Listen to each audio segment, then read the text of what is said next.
সবাইকে জানাই আসসালামু আলাইকুম এবং নমস্কার।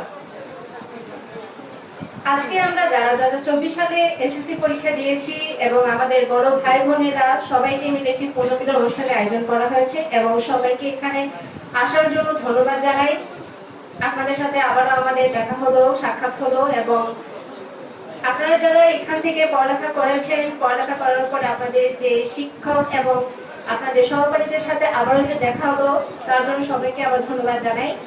প্রথমে বলে নেই, আমি এখানের মানুষ না, আমি হলাম কক্সবাজার থেকে আসছি।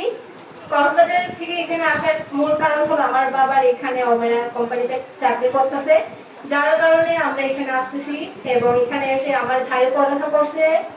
আমার ভাই হলো এখানে প্রথম ব্যাচ যেটা বলে এসেছি।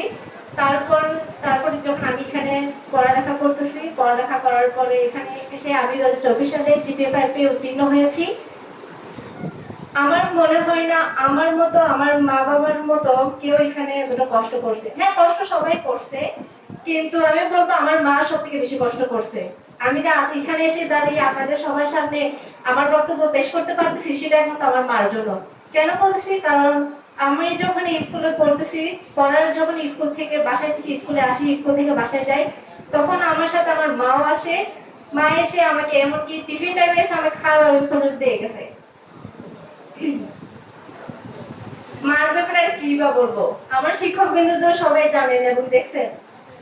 আর বিশেষ করে আমার পরিচালক স্যার শামসুদ্দিন স্যারের কথাই বলি। স্যারে যখন আমরা পড়ালেখা করতাম না, তখন আমাদেরকে অনেক বকা দিত, অনেক আমাদেরকে ইমোশনাল ভাবে বলেন বা যাই বলেন, স্যার এসে আমাদেরকে সবসময় বোঝাতো যে তোমরা পড়ো, কারণ তোমাদের যে সফলতা সেটা তো আমরা নেব না, নেবে তো তোমরা নিজেরটাই তো নিজে নেবে, এটা তো আর আমাদেরকে তো তোমরা দিবে না।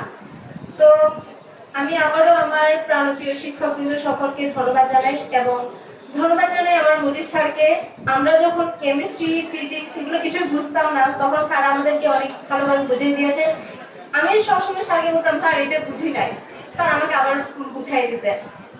এবং শান্ত স্যার আমাদের বাসায় সবসময় চাইতেন যে আমরা আসলে পড়ালেখা করতেছি কি করতেছি না। অনেকে আছে যে সন্ধ্যার সময় বাইরে ঘুরতো, কিন্তু স্যার এসে তাদেরকে আবার পিটায় আবার নিয়ে যেত এবং তাদেরকে বুঝাইয়ে বলতো যে না, তোমাদেরকে পড়তে হবে, তোমাদের লক্ষ্যে পৌঁছাতে হলে তোমাদের ভালো করে পড়তে হবে। স্যার আমাদেরকে অনেকভাবে সাহায্য করছেন, শুধু শামসু স্যার বলি বা মজিদ স্যার বলি, সবাই আমাদেরকে অনেক সাপোর্ট করছেন এবং আমার মার কথা তো বললামই। এবং আপনারা সবাই আমার জন্য দোয়া করবেন যাতে আমি আমার লক্ষ্যে পৌঁছাতে পারি। ধন্যবাদ সবাইকে আমাকে আবারও সুযোগ করে দেওয়ার জন্য। আসসালামু আলাইকুম।